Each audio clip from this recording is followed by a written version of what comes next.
Hola chicas, ¿qué tal? Bueno, pues hablamos de citologías. Las citologías, como hemos comentado ya en varias ocasiones, es la técnica de estudio mediante la cual nosotros vamos a analizar las características morfológicas de las células que se encuentran formando parte de los tejidos de los diversos órganos de nuestro cuerpo. Estas células que nosotros vamos a analizar pueden bien desprenderse de manera espontánea de nuestros órganos o en algunas ocasiones pues se puede inducir este desprendimiento de células para poder realizar su análisis, ¿vale? Súper importante, y es que aunque a diferencia de las biopsias, las citologías no nos permiten en la mayor parte de los casos ofrecer un diagnóstico definitivo, ya que únicamente vamos a estudiar las características morfológicas a nivel microscópico. Las biopsias siempre dan mucha más información. Sí que es verdad que son una de las técnicas que mayor relevancia tienen dentro de los servicios de anatomía patológica, dado a que como son unas técnicas de análisis rápido, menos invasivas, menos agresivas, pues se emplean con mucha frecuencia para sobre todo poder diferenciar la existencia de una población celular normal frente a una población celular neoplásica. Y no únicamente ya la presencia de células neoplásicas, sino también de estadios previos a esta transformación tumoral, lo que permite pues alertar sobre la presencia de que se está produciendo cambios que no se relacionan con la normalidad y por tanto pues ya se pueden establecer medidas preventivas de una manera mucho más temprana, lo que siempre mejora los pronósticos de la patología, ¿vale? Entonces, sobre todo los objetivos fundamentales de la citología, analizar la existencia de poblaciones celulares normales, poblaciones celulares con características neoplásicas, y también se emplea en muchas ocasiones para poder diagnosticar pues presencia de ciertos componentes inflamatorios, ya que cuando nosotros realizamos una citología no únicamente vamos a analizar, como decíamos, las características morfológicas de las células, sino que también de componentes extracelulares que se encuentran pues asociados a estas células.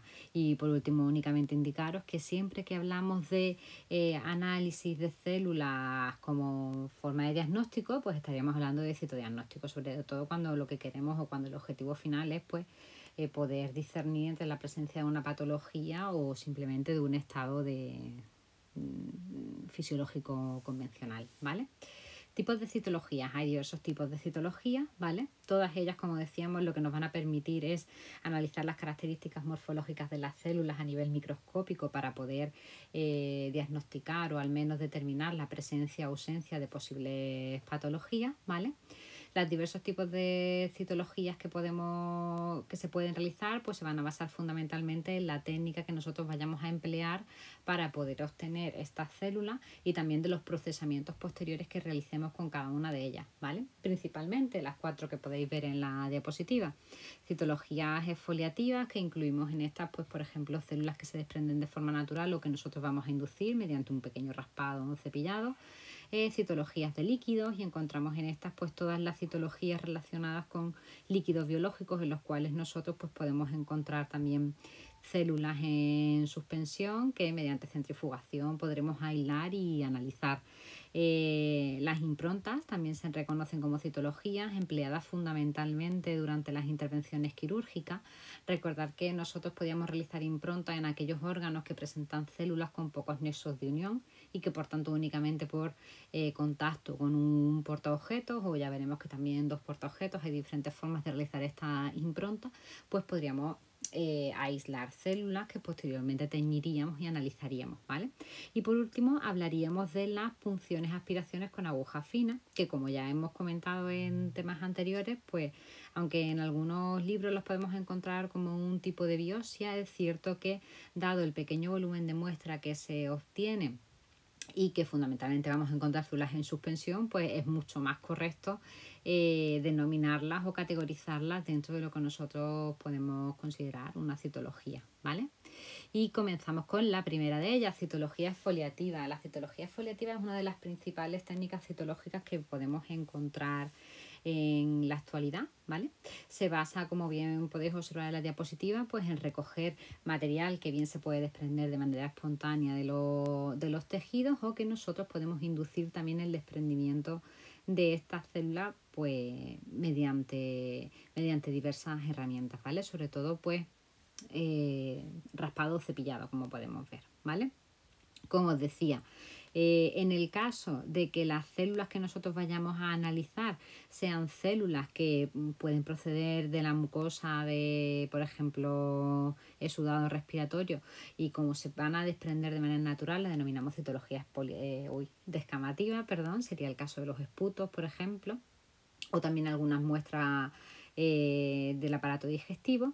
Y por último, para aquellas zonas en las que nosotros no obtengamos suficiente cantidad de células, simplemente con aquellas que se pueden obtener de manera espontánea, pues sí que podríamos inducir, como hemos comentado, el desprendimiento de estas células, y en estos casos pues podemos distinguir fundamentalmente dos técnicas, ¿vale? Dos técnicas mediante las cuales vamos a obtener la citología foliativa. En una de ellas realizaríamos esta foliación mediante un pequeño raspado, ¿vale? Se raspa la superficie para obtener estas células, y esta es la principal técnica que podemos emplear cuando hablamos de citología, en la que, por ejemplo, aplicamos en el caso de las citologías de cuello de útero, ¿vale? Y también sustituyendo a la anterior en muchas ocasiones, o bueno, un poco dependiendo del órgano al cual le queremos realizar el proceso, podríamos hablar de citologías exfoliativas en las que la herramienta que empleemos pues sea un pequeño cepillo. Cepillaríamos la superficie para obtener las células, y principalmente pues como veremos, la emplearemos en el caso de los bronquios y del endocervix, ¿vale? En ocasiones hay citología con un mismo propósito, que dependiendo de un poco la decisión del profesional que la vaya a realizar o de los procedimientos que tengan establecidos, pues se pueden hacer por raspado o por cepillado, como ahora veremos algún ejemplo, ¿vale? Tipos de citología exfoliativa, pues, bueno, no lo he comentado. Estas citologías siempre se pueden obtener de manera directa, o en el caso de que sea necesario, por ejemplo, que queramos realizar, como hemos comentado con algunos esta mañana, una citología de las microvellosidades intestinales para detectar la presencia de enfermedad de Crohn, aunque suele ser biopsia, pues lo podríamos hacer acompañado de diversas herramientas que nos facilitarán la toma de la muestra, ¿vale? De manera que las citologías se pueden realizar de forma directa o mediante endoscopia. Todo va a depender pues de la localización de las células que nosotros queramos analizar, ¿vale? Además, los procedimientos por los cuales nosotros vamos a obtener estas células aisladas para el análisis citológico, pues en ocasiones también las vamos a poder emplear para poder realizar otro tipo de pruebas, es decir, la muestra la vamos a aprovechar, ¿vale? Podríamos realizar recuentos celulares, estudios microbiológicos e incluso estudios de la acción hormonal, como vamos a ver ahora en el caso de la citología cervicovaginal, ¿vale? Os dejo por aquí algunos tipos de citologías exfoliativas. Como os comentaba, el ejemplo estrella o el ejemplo por excelencia de la citología exfoliativa sería la citología ginecológica y de mama, aunque también los esputos, y luego pues también aparato digestivo, piel, oculares, de cavidades serosas. Pero como ejemplos fundamentales de citologías exfoliativas, un poco ejemplos modelo podemos decir, hablaríamos de la citología cervicovaginal y de la citología del aparato respiratorio, que las voy a comentar un poco vosotros en los trabajos, pues aquellas que lo hagáis sobre esputos, ¿vale? Comenzamos con la citología exfoliativa. Vamos a ver unas pequeñas pinceladas de cómo se realizan estas citologías exfoliativas. Nos pararemos un poquito más, sobre todo en los procedimientos de toma de muestra. El año que viene ya tenéis una asignatura enterita dedicada únicamente a citologías cervicovaginales. Mirad, las citologías cervicovaginales, también conocidas como pruebas de Papa Nicolau, es uno de los principales métodos, o el método que por protocolo se aplica para todos los programas de screening para la prevención del cáncer de cuello, de útero, ¿vale? Las ventajas que presenta la realización de estas citologías cervicovaginales, pues como muchas otras citologías, nos van a alertar sobre la posible presencia de transformaciones morfológicas compatibles con la malignidad, y en el caso de observarlas, pues directamente lo que se le prescribiría a la paciente sería la realización de una biopsia para confirmar pues lo que de alguna manera estamos observando en la citología, ¿vale? ¿Cómo se obtiene esta citología? Pues dependiendo un poco de la técnica, como ahora veremos, pero la convencional, ¿vale? La que nosotros obtenemos mediante la técnica de la triple toma de Waite, que ahora veremos, pues se basa en una citología foliativa por raspado, ¿vale? Vamos a raspar células del cuello del útero y del exterior de este para su estudio citológico, y en esta toma pues también vamos a analizar las células de la parte lateral de la vagina para poder realizar una toma, bueno, un análisis hormonal, ¿vale? ¿En qué consiste el procedimiento de toma de la muestra? Pues la paciente se colocará en posición ginecológica. El ginecólogo generalmente es el que toma esta muestra, aunque también lo pueden tomar enfermeros. Coloca el espéculo seco, sin lubricante, y lo que hace es, pues, con una herramienta que se llama la espátula de aire, que tiene diferentes curvaturas a un lado y a otro, pues toma 3 muestras, ¿vale? Del fondo del saco vaginal posterior, del endocervix y del ectocervix, y las va a colocar estratégicamente en un mismo portaobjetos, ¿vale? Como os decía, y conviene no perderlo de la cabeza, cuando nosotros realizamos una citología cervicovaginal, lo que queremos es analizar células del canal del cuello del útero para comprobar si presentan un aspecto normal o si pueden presentar características compatibles con una posible, con una posible transformación tumoral, ¿vale? Ventaja o razón por la cual esta técnica se realiza y está tan extendida, pues porque se ha visto además que la detección de este tipo de lesiones de manera temprana mejora en un alto índice la supervivencia de las pacientes libres de enfermedad, ¿vale? Por tanto, como siempre, un diagnóstico precoz lo que nos asegura es una mayor supervivencia y una mejor, y una mejor actividad de los tratamientos que se tengan que aplicar posteriormente, ¿vale? Como os decía, la técnica que se emplea para recoger estas citologías cervicovaginales recibe el nombre de triple toma o toma de Waite, ¿vale?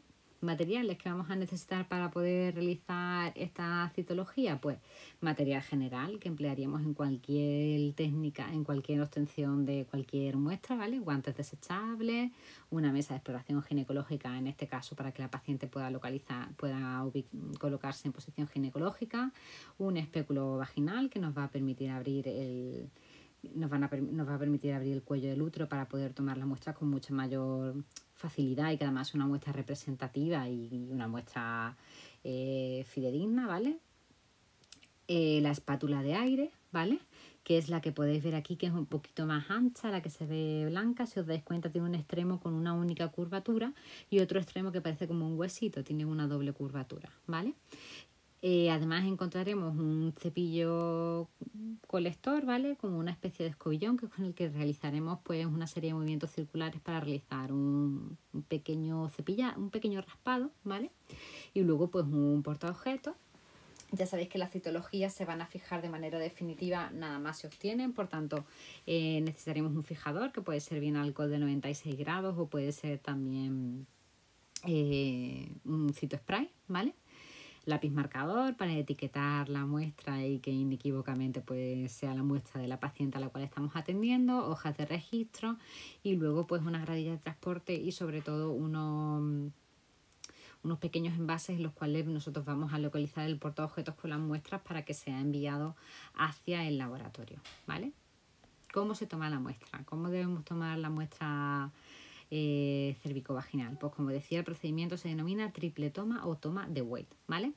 Consiste, como su nombre indica, en que vamos a realizar vamos a recoger 3 muestras, todas ellas procedentes del canal uterino, ¿vale? O del cuello del útero. La primera que vamos a obtener es la muestra vaginal, ¿vale? El extremo que presenta una única curvatura de la espátula de aire, el que estáis viendo más hacia la derecha, en la imagen de la derecha, superior derecha, pues más hacia la derecha, ¿vale? Con ese extremo tomaríamos una muestra de la cara lateral de la vagina, ¿vale? Normalmente la tomamos también de la cara lateral de la vagina porque nos sirve para poder analizar la situación hormonal, ¿vale? O el estado hormonal en el que se encontraba la muestra. Esto es súper importante, además debemos conocer el momento en el que el día del ciclo en el que la paciente se encontraba, pues para poder correlacionar posibles cambios que se deban a la acción hormonal, ¿vale? En el caso que únicamente quisiéramos tomar una muestra de esto para descartar la presencia o ausencia de una infección cervicovaginal, pues entonces no la tomaríamos de la cara lateral, sino del fondo, ¿vale? Pero en el caso de una citología exfoliativa convencional, siempre se toma de la cara lateral de la vagina. Importante, como es una triple toma, todo va en el mismo portaobjetos, por tanto el portaobjetos los vamos a localizar, pues en primer lugar etiquetaríamos la etiquetaríamos, ¿vale? Y en la primera porción al lado de que se localiza donde está la etiqueta del nombre, pues depositaríamos la muestra en dirección perpendicular, ¿vale? Segunda muestra, lo que hacemos es cogerla con el otro extremo de la espátula de aire, ese que tenía una doble curvatura. Y en este caso lo que tomamos es una muestra del exocervix, ¿vale? Con el extremo de doble curvatura de la espátula de aire y haciendo un pequeño movimiento de rotación sobre el exocervix, tomaríamos la segunda muestra, que la extenderíamos al igual que la anterior en la parte central del portaobjeto y también en dirección perpendicular al portaobjeto, paralela a la muestra recogida anteriormente. La tercera muestra ya no la tomamos con la espátula de aire, sino que la vamos a tomar como con un pequeño escobillón, que en ocasiones también puede ser un hisopo. En este caso vamos a tomar una muestra del endocervix, una muestra endocervical, ¿vale?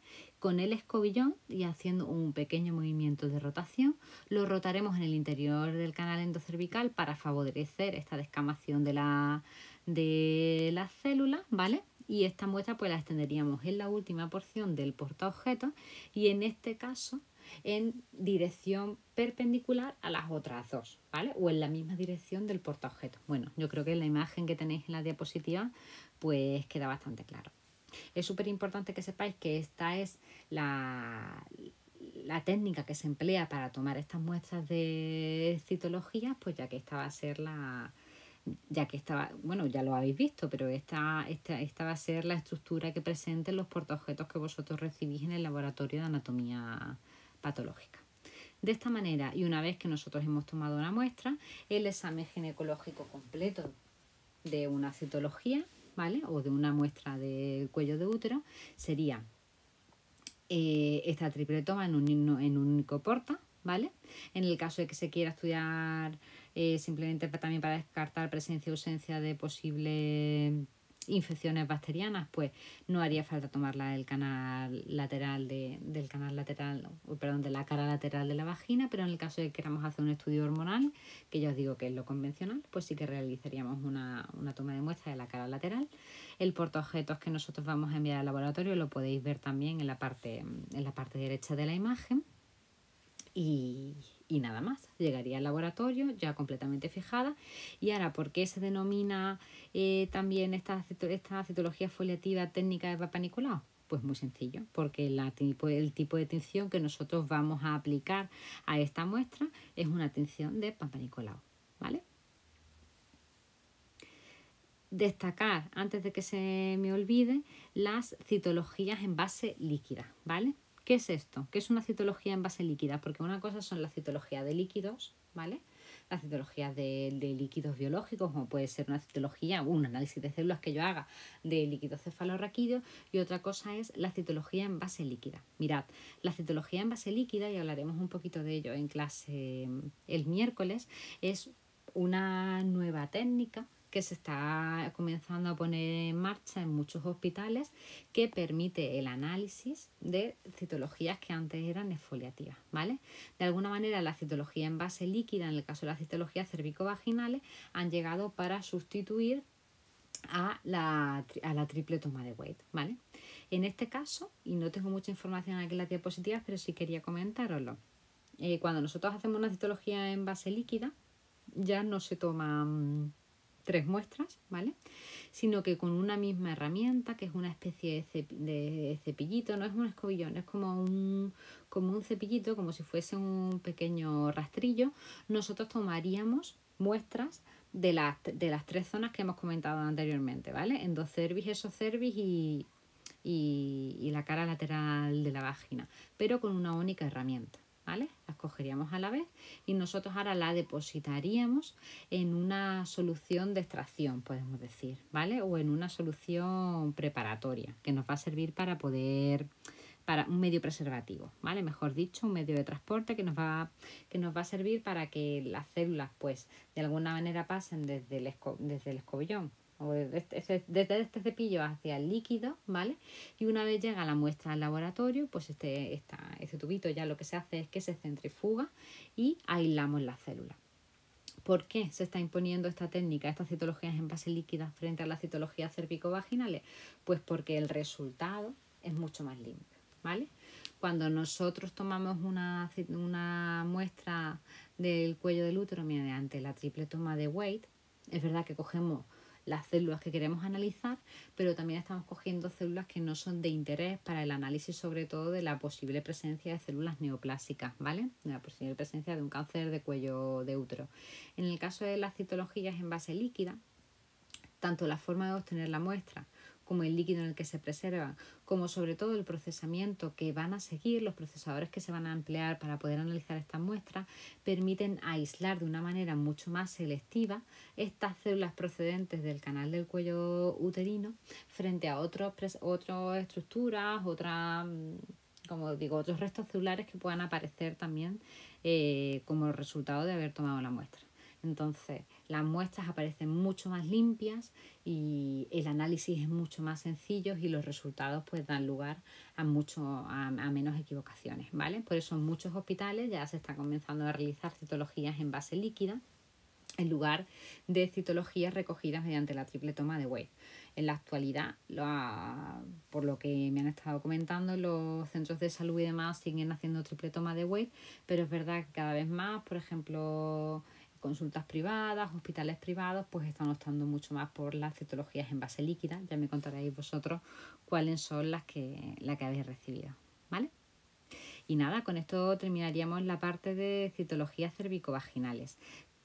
Seguimos hablando de las citologías de líquidos y ahora, como decíamos, lo que vamos a hablar es de los estudios o de los análisis de las características morfológicas de las células que podemos encontrar presentes en diferentes líquidos orgánicos, ¿vale? Las formas en las que podemos obtener todos estos tipos de líquidos pueden ser diversas, ¿vale? Las podemos obtener por punción, por ejemplo. Sería el caso de líquidos biológicos que encontramos de manera natural en nuestro organismo. Cefalorraquídeo, pleural, peritoneal, pericárdico, sinovial, ¿vale? O algunos que puedan aparecer en nuestro organismo pues, como consecuencia de algún proceso patológico, como podría ser simplemente un traumatismo, ¿vale?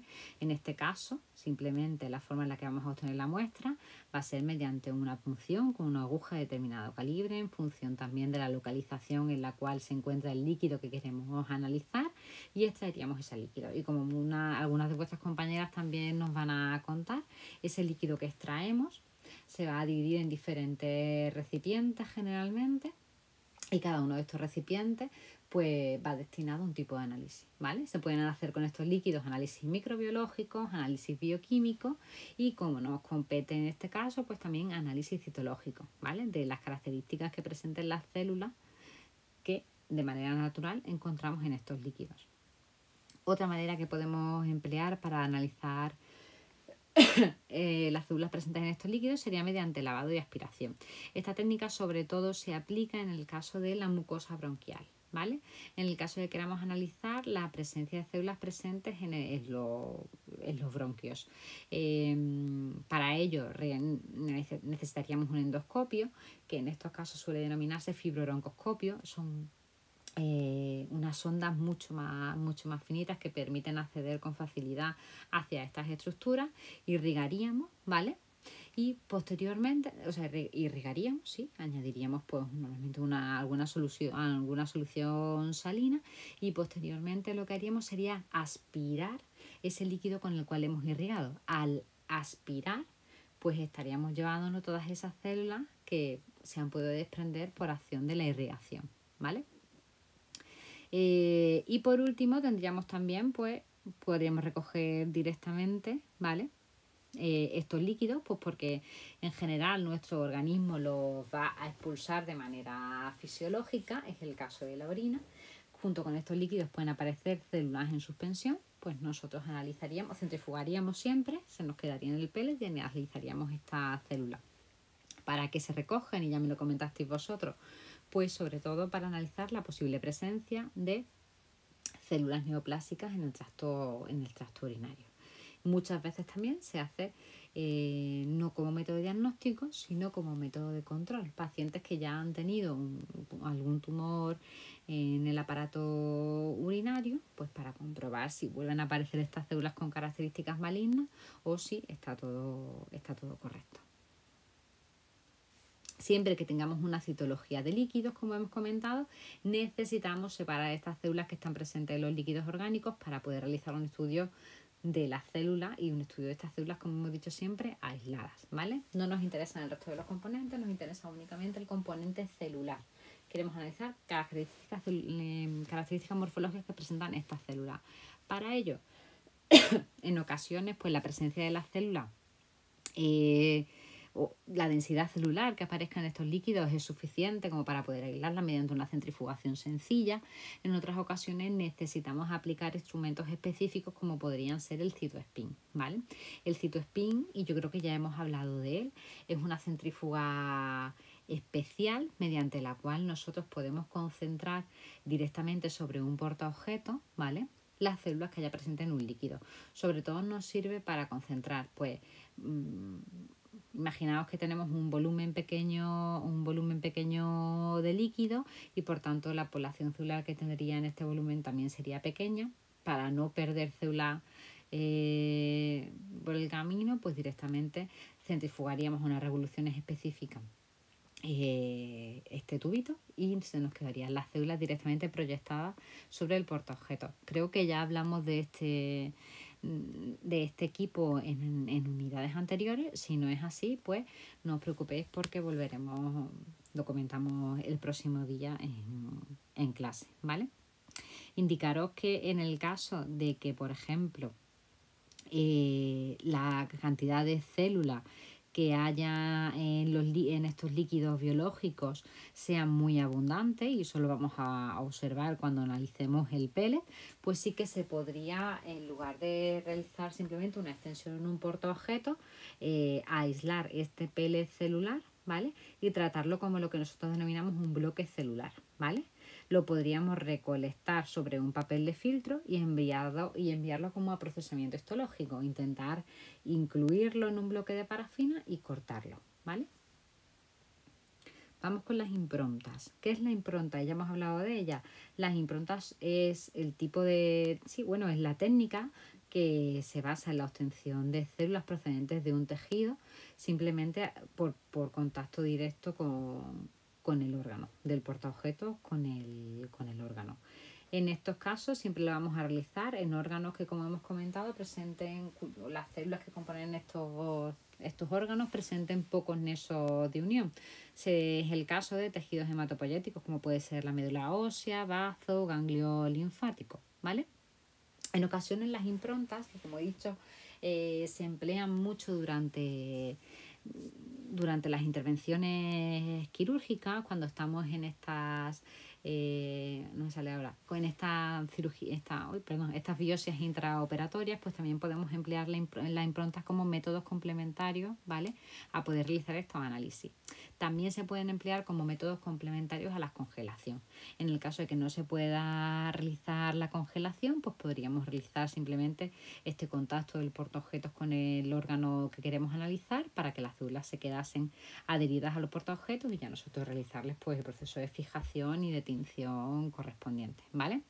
tipos de formas de realizar esta impronta es muy sencillo. Lo tenéis en el esquemita que aparece abajo a la izquierda. Podemos hacerlo por contacto, ¿vale? Sobre todo se puede aplicar a algunos tipos de biopsia y órganos como los ganglios linfáticos.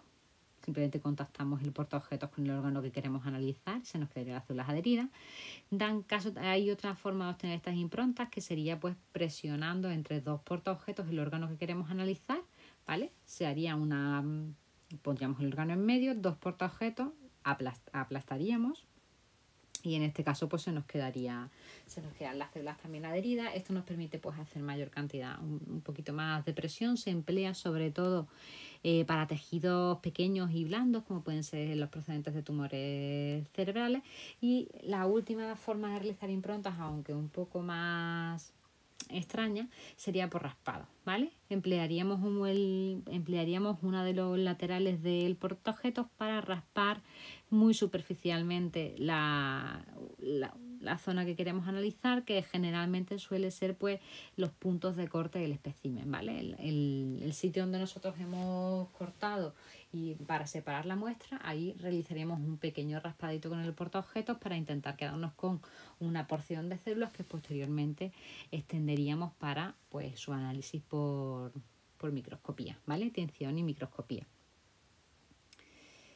Y hablamos ahora de las punciones aspiraciones por agujas finas, de las famosas PAF, ¿vale?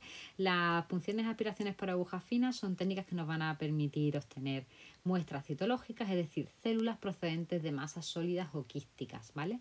Generalmente mediante un procedimiento que implica la realización de una punción con una aguja de menor calibre que las empleadas en las biopsias y aspiración, ¿vale? Antes únicamente se empleaba esta técnica para el análisis de células procedentes de masas sólidas palpables, ¿vale? Normalmente se localizábamos con el dedo índice y pulgar, localizábamos la lesión que queríamos analizar y se realizaba la punción, ¿vale? En la actualidad, además de lesiones superficiales, pues también se puede realizar en lesiones que sean más profundas, ¿vale? Lesiones que no sean palpables, pero siempre emplearemos en este caso pues alguna técnica de imagen que nos permita localizar con exactitud la zona que queremos analizar y claro, que no lleve a error, ¿vale? ¿Qué órganos son los que principalmente podemos emplear qué órganos son los que principalmente analizamos mediante PAF? Pues las mamas son uno de los órganos más frecuentes, también el tiroides se suele realizar con mucha frecuencia la punción de aspiración con aguja fina, ganglios linfáticos que por ejemplo se encuentren inflamados sin razón o con razón y se quiere analizar, glándulas salivales para la piel, la próstata también se suele realizar punción de aspiración con aguja fina, ¿vale? En el caso de lesiones no palpables, pues ya sí podríamos hablar, por ejemplo, de pulmones, la zona del mediastino, hígado, páncreas, riñón, ovario, y siempre como método de diagnóstico diferencial entre posibilidad de lesiones benignas o lesiones malignas. Pero para diagnóstico definitivo siempre realizaríamos una biopsia. Y estoy incidiendo mucho porque es importante y lo tenéis que tener claro de cara al examen, ¿vale? Ventajas de una PAF frente a una biopsia, ¿vale? Por ejemplo, una biopsia con aguja gruesa, una tipo Trucat, aunque el diagnóstico que nosotros podemos realizar a partir de un análisis citológico, como hemos dicho en varias ocasiones, no es definitivo, ¿vale? Sí que son técnicas más económicas, más rápidas, mucho menos invasivas, ¿vale? Menos dolorosas por lo general y por tanto y que nos permiten discernir entre la presencia o ausencia de células neoplásicas, ¿vale? Los procesamientos también suelen ser más sencillos y son de gran fiabilidad. Por tanto, en muchas ocasiones como primer método de aproximación se emplean, ¿vale?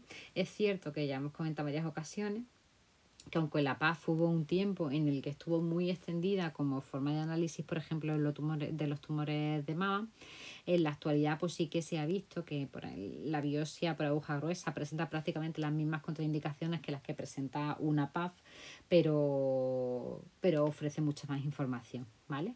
Y por tanto pues están quedando un poco más relegadas, pero sí que se emplean mucho, por ejemplo, en el caso del tiroides. ¿Qué más? Materiales, ¿cómo realizaríamos cómo podemos realizar todo este proceso de obtención de una muestra por PAF? Pues esto lo dejamos y os cuento ya el próximo día en clase, que si no esto se alarga mucho. Bueno, un saludo.